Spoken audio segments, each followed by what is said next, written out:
Bonjour, je suis vraiment content que vous soyez là, de vous retrouver encore. Wow, quelle semaine, hein? Euh, on semble être passé du mois de mars au mois de juillet en une seule journée. Heureusement, ils annoncent plus frais en fin de semaine. Donc aujourd'hui, ça devrait être plus frais que lorsque j'ai enregistré ce message jeudi. J'espère que vous avez trouvé moyen de vous rafraîchir un peu, chacun de sa façon. C'est quand même extrême. On a battu des records. C'était spécial. Aujourd'hui, vous allez constater que mon titre est en anglais. Mais rassurez-vous, je ne vais pas prêcher en langue ce matin. Je vais vous faire grâce de mon pauvre anglais. Mais j'ai choisi ce titre à cause de sa signification, qu'on pourrait traduire peut-être par quelque chose comme ne t'inquiète pas, sois joyeux. Euh, Mais j'ai aussi une petite surprise pour vous à la fin du message. Bon, histoire de vous faire rire un peu de moi et avec moi, là. Mais s'il vous plaît, restez avec nous tout au long, mais jusqu'au bout du message. De grâce. De grâce, je sais que c'est, c'est bien trop facile aujourd'hui de sauter directement à la fin pour voir quelle est la surprise. Mais j'ai préparé tout un message pour vous cette semaine et j'aimerais ça qu'on puisse passer à travers et que ce soit comme la cerise sur le sundae à la fin. Donc résistez à cette tentation. Euh, et on va quand même commencer justement pour peut-être vous faire patienter un peu, vous aider à résister à la tentation. Cette semaine, j'ai trouvé quelques images intéressantes sur Internet. Il y en a quelques-unes que j'ai modifiées un petit peu, mais des images qui s'adressent sur le sujet de la pandémie. Bon, il y en a peut-être qui en ont profité, qui en profitent présentement pour se mettre au régime pendant justement ce temps de pandémie. Et j'ai vu une belle mise en garde récente. Si vous voyez ça, ce ne sont pas des pilules de Weight Watchers, hein, donc les deux W Weight Watchers ici, c'est pas des pilules pour maigrir. Parce que regardez, hein, et si on regarde bien dans le coin, là, on parle de 240 calories. Donc, si c'est le moyen que vous aviez trouvé pour perdre du poids, ben, je pense que vous devriez changer votre méthode parce que ça va plutôt avoir l'effet contraire. En même temps, bon, vous avez vu dans les semaines passées, j'ai partagé un petit peu mon jardin. Donc, il y en a d'autres qui en ont profité pour travailler dans leur jardin. Et là, ça fait déjà 77 jours qu'on est en confinement. Mais c'est juste un petit exemple de quoi ça pouvait avoir l'air avant et après les 77 jours de confinement. Bon, évidemment, c'est un petit peu exagéré. Mais chose certaine, les salons de coiffure sont fermés depuis 77 jours déjà. Alors, j'ai trouvé deux conséquences à cela. Voilà la première. Donc, après 2 mois ou 77 jours sans coiffeur, 90% des blondes auront disparu de la surface de la Terre. Vous comprenez pourquoi. Pas qu'elles sont mortes, mais c'est qu'elles ne sont plus blondes. Et maintenant, pour les enfants, ça, c'est des vieilles photos qui datent même du temps de mon enfance, mais de quoi pouvaient avoir l'air les mamans ou les papas coiffeurs, ben, je pense que c'est le genre de choses qu'on va peut-être retrouver. Les jeunes vont dire non, non, non, je veux pas que papa ou maman me fasse les cheveux, mais peut-être que vos parents sont meilleurs que ça. Je l'espère, du moins. Mais pour les parents, hein, d'avoir nos enfants tout le temps à la maison, des fois ça peut devenir un peu difficile. Même on peut perdre patience. Alors la suivante, je la trouvais bien intéressante. Donc c'est le jeune homme qui demande à sa maman, est-ce que j'ai été adopté? Je pense que tous les enfants ont déjà posé cette question-là, mais regardez la réponse de la maman. Pas encore, on a mis l'annonce qu'hier. Oh, je la trouvais vraiment bonne. Mais une des conséquences, sérieusement, de la pandémie, c'est aussi que certaines émotions vont surgir à cause des diverses circonstances qu'on vit dans notre société. Parmi ces émotions se retrouve l'inquiétude ou l'anxiété qui gagne du terrain actuellement. Cette même inquiétude qui empêche les gens de venir au Seigneur. Comme Jésus nous l'a mentionné dans Matthieu chapitre 4, versets 18 et 19, quand il parle de la semence, ça va être le chapitre d'ailleurs qu'on va regarder, mais plus loin, et quand cette semence est tombée parmi les ronces, parmi les épines, donc on voit ici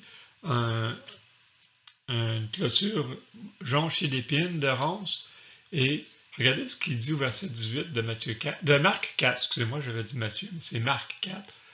Donc, d'autres reçoivent la semence parmi les épines. Ce sont ceux qui entendent la parole, mais en qui les soucis du siècle, la séduction des richesses et l'invasion des autres convoitises étouffent la parole et la rendent infructueuse. Donc, je me suis demandé quelles pouvaient être les principales sources d'inquiétude de notre société pendant cette pandémie. C'est évident que oui, il y a un effet sur l'anxiété des gens présentement. Tous les spécialistes s'entendent pour le dire. Mais qu'est-ce qui cause cette anxiété? Alors voici quelques raisons pour les gens s'inquiètent davantage dans le contexte de pandémie actuelle. Donc, c'est une anxiété qui est causée par, premièrement, la peur de contracter la maladie, évidemment, bien qu'on se rende compte que de plus en plus que c'est de moins en moins important comme symptôme pour la plupart des gens d'ailleurs. Qu'est-ce qui peut aussi causer cette anxiété-là? C'est la crainte de perdre un proche. Donc évidemment, pour les personnes plus âgées, donc pour nos parents, nos grands-parents, là oui, effectivement, il peut y avoir une anxiété, des inquiétudes par rapport à ça.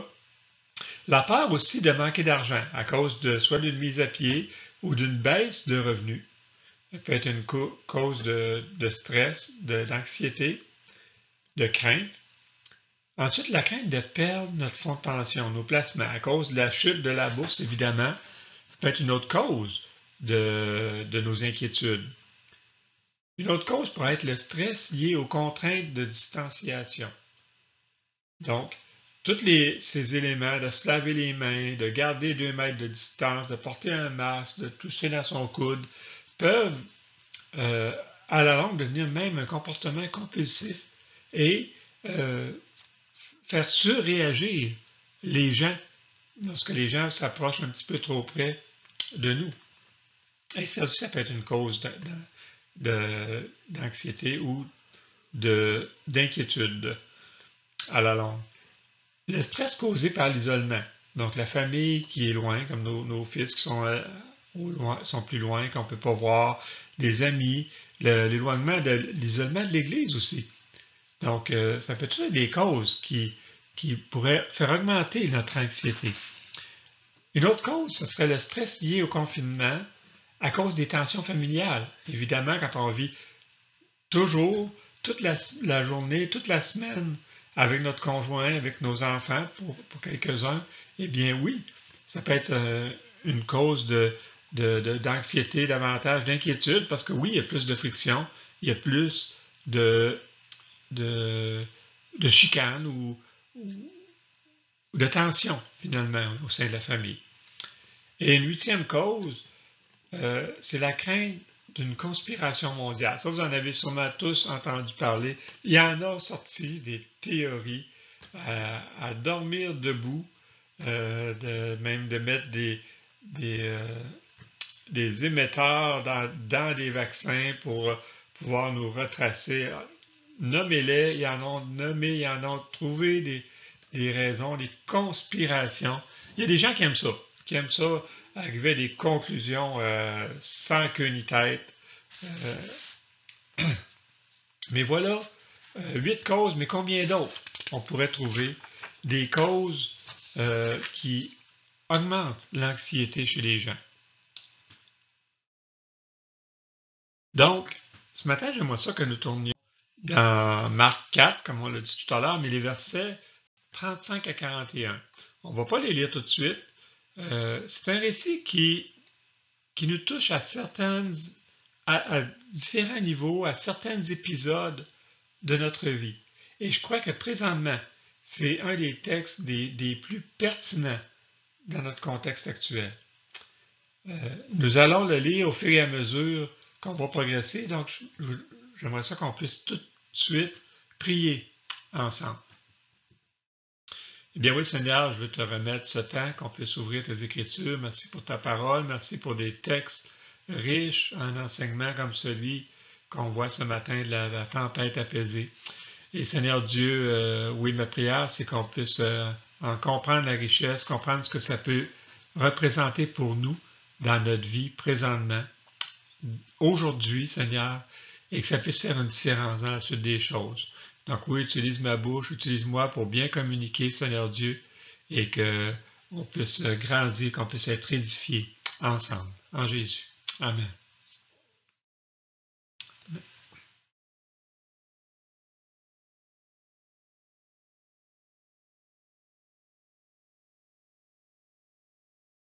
Nous nous retrouvons donc, à travers ce texte, sur les rives du lac de Galilée, du lac de Tibériade ou du lac de Génézareth, c'est tout le même endroit.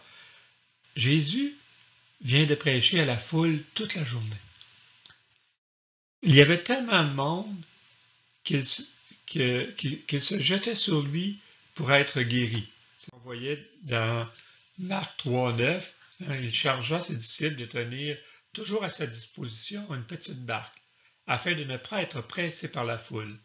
Car comme il guérissait beaucoup de gens, tous ceux qui avaient des maladies se jetaient sur lui pour le toucher. Donc, c'était encore pire que dans le parc à Toronto la fin de semaine passée, alors qu'on voyait les gens, ça ressemblait pratiquement à un festival ou en tout cas un gros rassemblement. Il y avait des milliers de personnes dans les parcs de Toronto. C'est d'ailleurs ce qui a fait dire à M. Ford qu'on va attendre pour le déconfinement. C'est dommage, mais on va retarder un petit peu à cause d'une situation comme celle-là.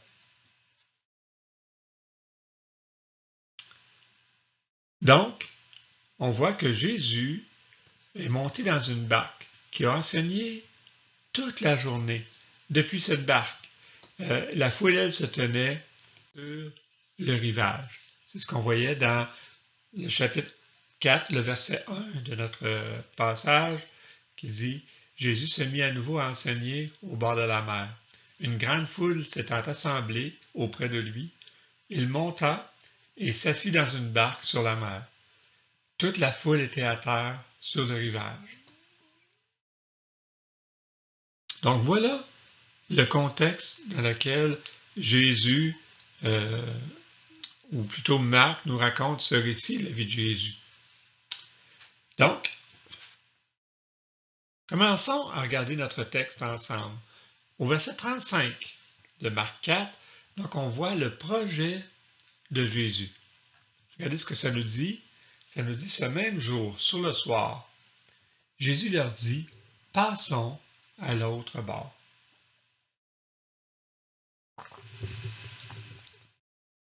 Donc très souvent, nous nous montons des projets, nos propres projets, mais peu nombreuses sont les fois où nous avons la certitude que c'est la direction de notre Seigneur. Un des avantages très importants des disciples néo-testamentaires, donc dans le Nouveau Testament, c'est que eux, ils pouvaient connaître la volonté de Jésus bien précise, avec certitude. Ici, Jésus leur dit clairement que son projet est de se rendre de l'autre bord du lac de Galilée. Mais en fait, Jésus veut maintenant que ses disciples apprennent de façon différente que par son enseignement magistral qu'il a fait pendant toute la journée. Il va passer à une leçon pratique. Donc, pour ceux qui sont au secondaire, un temps de laboratoire avec eux. Mais pour que l'expérience réussisse, il ne peut pas leur dire ce qu'il s'apprête à faire. Donc lui le sait bien, mais pas ses disciples. Mais l'expression elle-même, qui dit ici de passons à l'autre bord, ça voulait dire plus que de juste traverser une étendue d'eau. Cette expression signifiait à l'époque de se rendre dans un territoire païen. Parce que de l'autre bord du fleuve, il y avait beaucoup de nations païennes, et c'est pour ça que souvent l'expression juste de traverser l'autre côté, soit du fleuve ou là ici c'est du lac de Galilée, ça voulait dire d'aller dans le territoire non juif.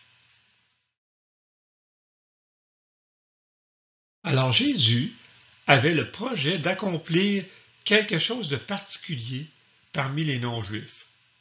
Voilà pourquoi il demande à ses disciples de passer à l'autre bord. Mais comme nous le constatons dans le texte qui suit, donc si on regarde plus loin, au début du chapitre 5, on voit que ce territoire était sous la domination du prince des ténèbres. Particulièrement, on sait que Satan a une juridiction un peu partout, mais là, particulièrement dans ce territoire-là, il y avait des forces assez intenses. Donc, il va donc de soi que Satan ne voulait pas que Jésus s'y rende avec ses disciples. Un prince protège toujours son royaume avec tous les moyens possibles. C'est ce que nous verrons dans les prochains versets, alors continuons ensemble. Deuxièmement, nous voyons au verset 36 la réponse des disciples. Regardez ce qu'il est dit. Après avoir renvoyé la foule, ils l'emmenèrent dans la barque où il se trouvait. Il y avait aussi d'autres barques avec lui. J'aime particulièrement le récit de Marc lors de cet événement en particulier. Nous savons que l'événement que nous regardons ce matin s'est produit après une grosse journée d'enseignement de la foule. C'est pour cette raison qu'ils doivent aussi renvoyer la foule.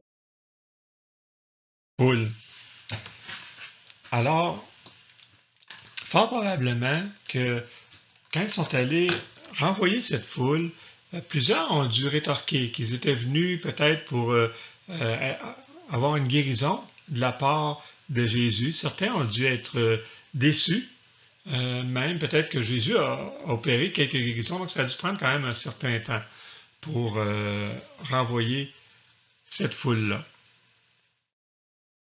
Maintenant, ceux qui sont partis avec Jésus, parmi eux, il y avait beaucoup de pécheurs.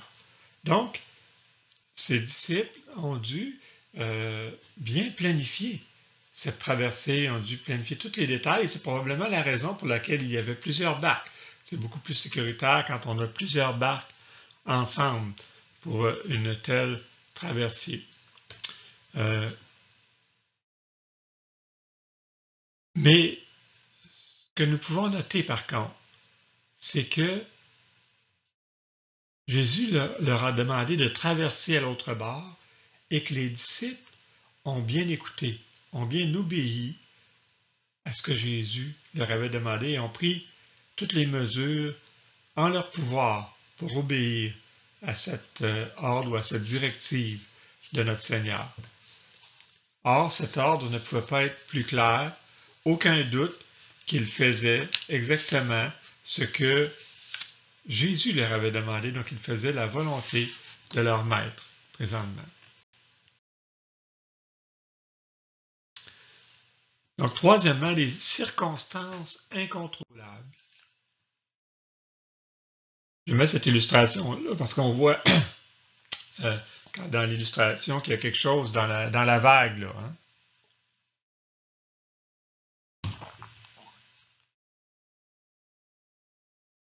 Alors, regardez le verset 37 avec moi. Il s'éleva un grand tourbillon, et les flots se jetaient dans la barque au point qu'elle se remplissait des gens. Bien que les disciples aient pris toutes les mesures nécessaires, le lac de Galilée est imprévisible et les tempêtes s'y développent très sournoisement. Pourtant, nous n'avons pas affaire à des apprentis marins ici. Ils étaient, pour la grande majorité, bien habitués de naviguer dans toutes les circonstances. Mais maintenant, les choses sont en train de se corser. Il est dit que la barque dans laquelle se reposait notre Seigneur était en train de se remplir d'eau. Les vagues passaient par-dessus bord. Il n'arrivait plus à écoper assez rapidement pour la garder à flot. Plus il y a d'eau, moins les rebords de la barque sont élevés. Plus les rebords sont élevés, plus il y entre d'eau. Donc on voit une réaction en chaîne. Vous comprenez le scénario dans lequel il se trouve. En fait, ils ont fait tout ce qui était en leur pouvoir. Ils ont épuisé toutes leurs ressources. Tout ce qu'ils étaient capables de faire, tout ce qui était possible, ils l'ont fait, mais c'était en vain. Ils ont alors perdu tout espoir de s'en sortir. Ils sont en train de périr. Mais rappelez-vous que quelqu'un ne voulait pas qu'ils aillent à l'autre bord pour empiéter sur son territoire. Alors ce qui se passait n'était pas seulement un élément météorologique, il vivait présentement une attaque virulente de Satan. D'où l'illustration dans la vague ici. Quatrièmement, nous voyons au verset 38 la réaction des disciples. Et lui, il dormait à la poupe, donc à l'arrière, sur le coussin. Ils le réveillèrent et lui dirent, « Maître, ne t'inquiètes-tu pas de ce que nous périssons? » Jésus, lui, se reposait à l'arrière de la barque, probablement sur le coussin en cuir qui servait à asseoir celui qui tenait le gouvernail à l'arrière de cette embarcation. Et c'est quand même étonnant que Jésus réussisse à dormir malgré les vagues, qui devaient certainement le tremper lui aussi. Quand les vagues entrent, j'imagine que lui aussi doit recevoir beaucoup d'eau. Mais aussi le bruit du vent, le bruit des vagues, sans parler du mouvement de la barque qui devait tanguer très agressivement. Je pense que j'ai déjà retrouvé dans un petite chaloupe, peut-être d'une vingtaine de pieds, en eau trouble, mais c'est très violent comme expérience. Et ça n'a rien à voir avec les manèges qu'on peut faire à la ronde. C'est vraiment des secousses brusques et c'est pénible. Donc c'est étonnant que Jésus soit capable de dormir même dans ces circonstances.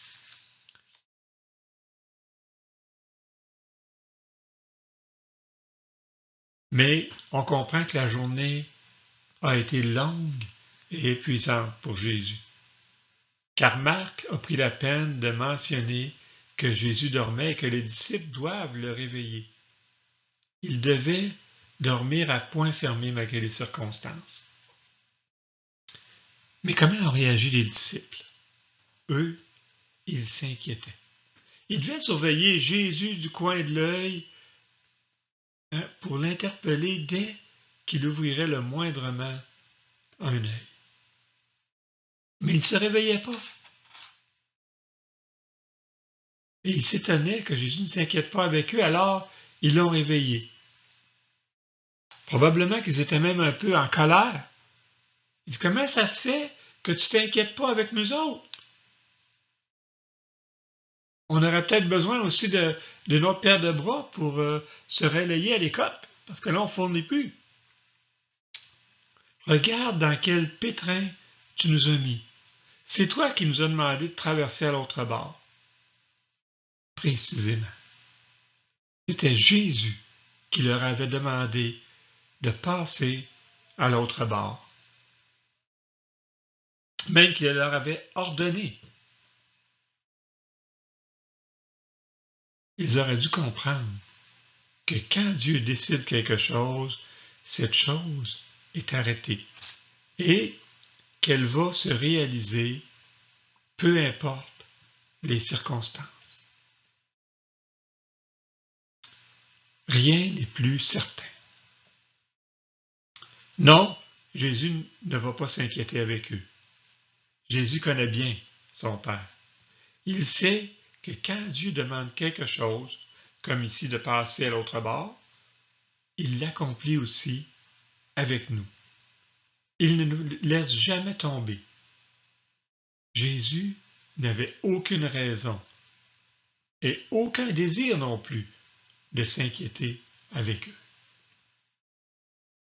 Je pourrais te demander, est-ce qu'il y a des choses que Dieu te demande et pour lesquelles tu t'inquiètes quand même? Est-ce qu'il y a des domaines dans ta vie où tu te sens dans la tempête, comme les disciples ici? Quelqu'un a déjà dit, l'inquiétude est la lumière clignotante qui nous avertit que Dieu ne passe pas en premier dans certains domaines de notre vie.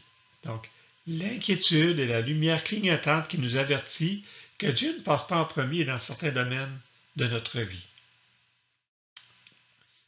Sans doute que la pandémie actuelle apparaît comme toute une tempête pour certains. Probablement même que plusieurs leaders d'Église voient que c'est la pire tempête de toute l'histoire de leur Église et que c'est une source d'inquiétude majeure pour eux. Sommes-nous étonnés de ce que Jésus ne s'inquiète pas avec nous? À quoi nous attendons-nous de la part de Dieu?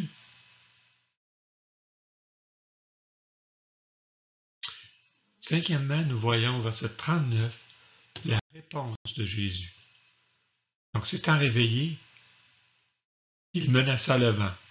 Il dit à la mer, « Silence, tais-toi !» Et le vent cessa. Et il y eut un grand calme. Jésus réagit ici de façon très autoritaire.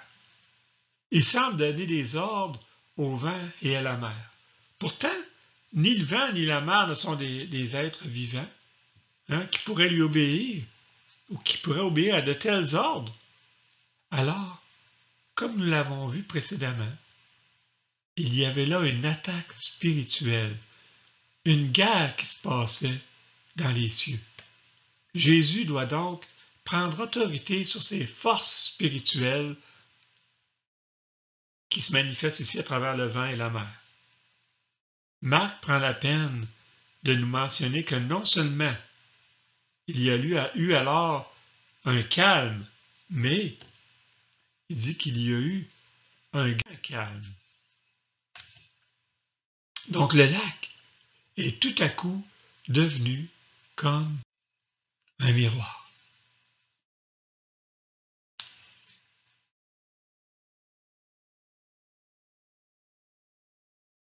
Voilà l'autorité de Jésus, l'effet de son autorité.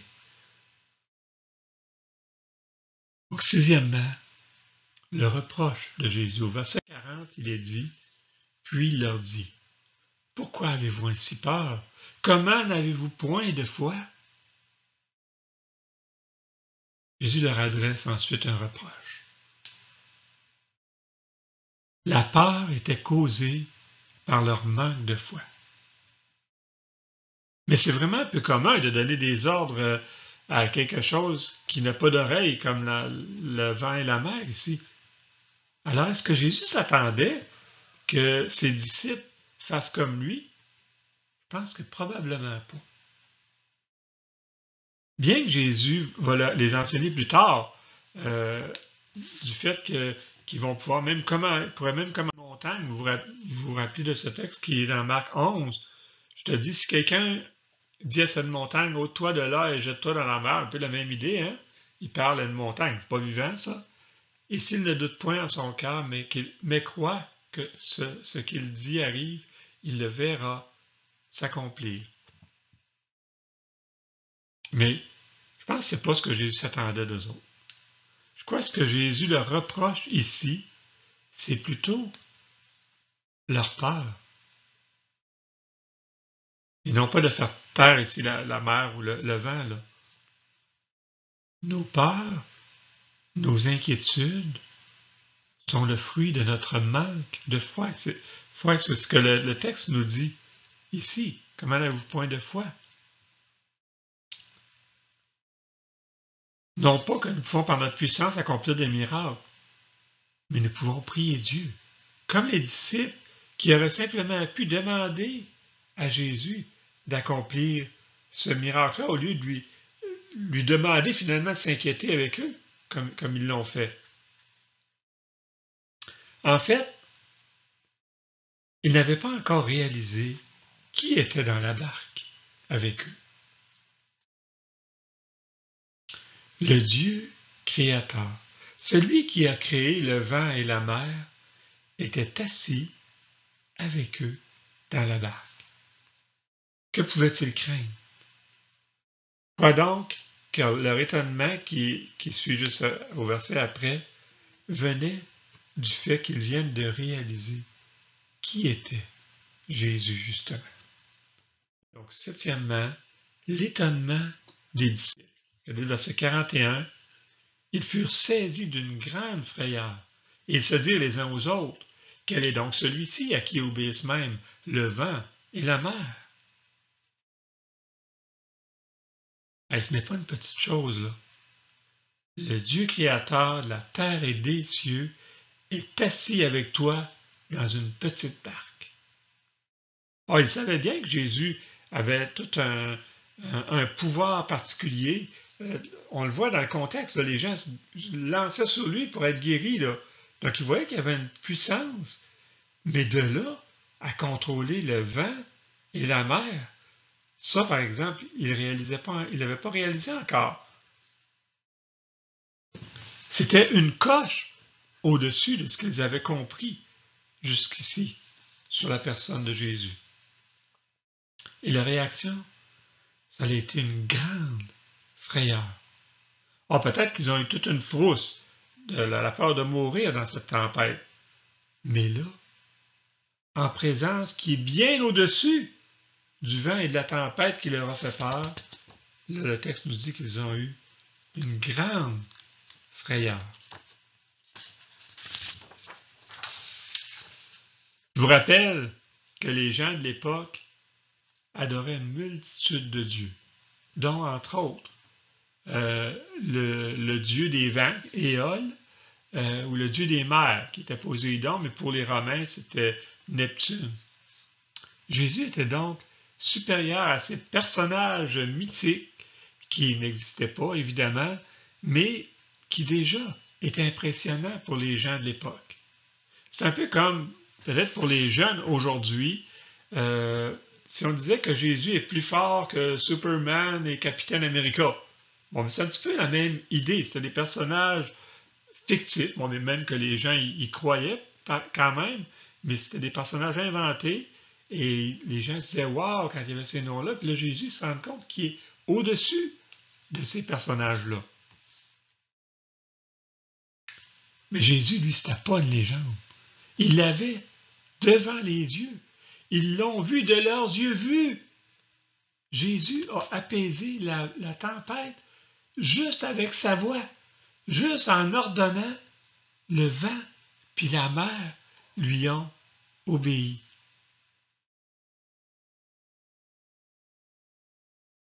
Alors, je voudrais te demander, comment vogue ta barque aujourd'hui? Est-ce que les eaux sont tumultueuses? Est-ce que la tempête de la COVID-19 te fait peur? Est-ce que la crise économique te cause des inquiétudes? Si c'est ton cas, regarde la lumière rouge clignoter dans ton tableau de bord. Au lieu de faire des reproches à Dieu parce qu'il ne semble pas s'inquiéter avec toi, réalise qu'il est lui-même avec toi dans la barque.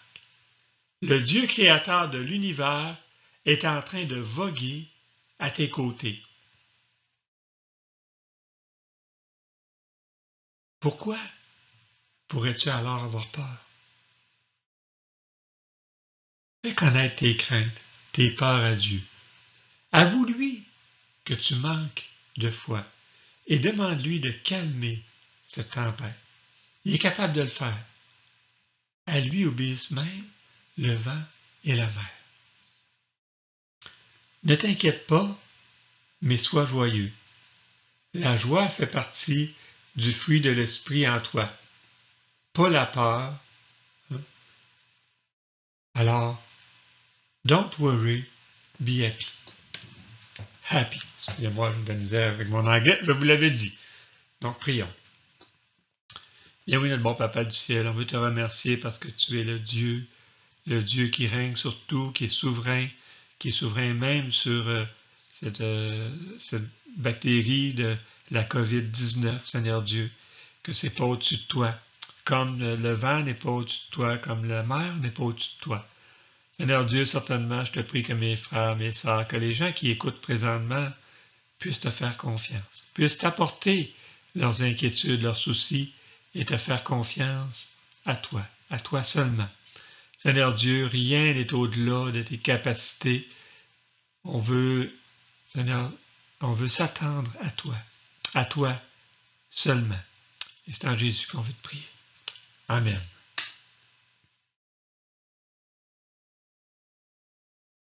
Donc, voici la promesse que je vous avais faite. J'ai mis les paroles sur un vieil air de Don't Worry, Be Happy et qui vont avec ce qu'on vient de regarder ensemble. Donc, voici l'interprétation maison. J'aimerais dire ce que j'ai dit au sujet de la pandémie. Don't worry.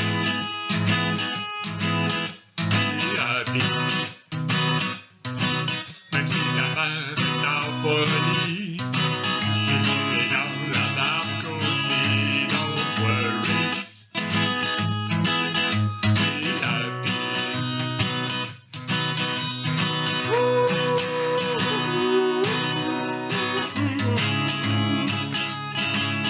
Don't worry. Be happy. Au lieu de céder à la panique, quand la bourse coule à pic, don't worry. Be happy. Pour nous peiner, c'est bien tragique. Crier à Jésus, c'est plus logique, don't worry. Be happy.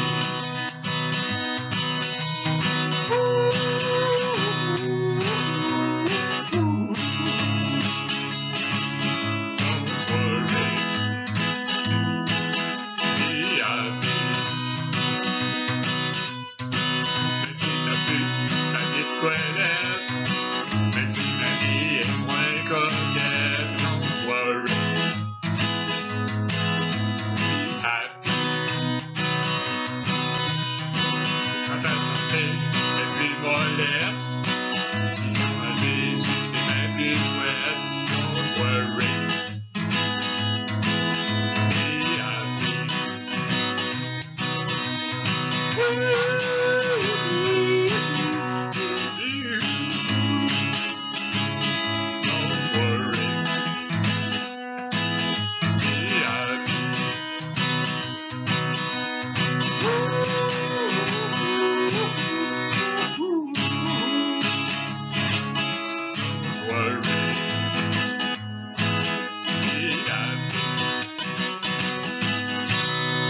Bonne semaine à tous et don't worry, be happy.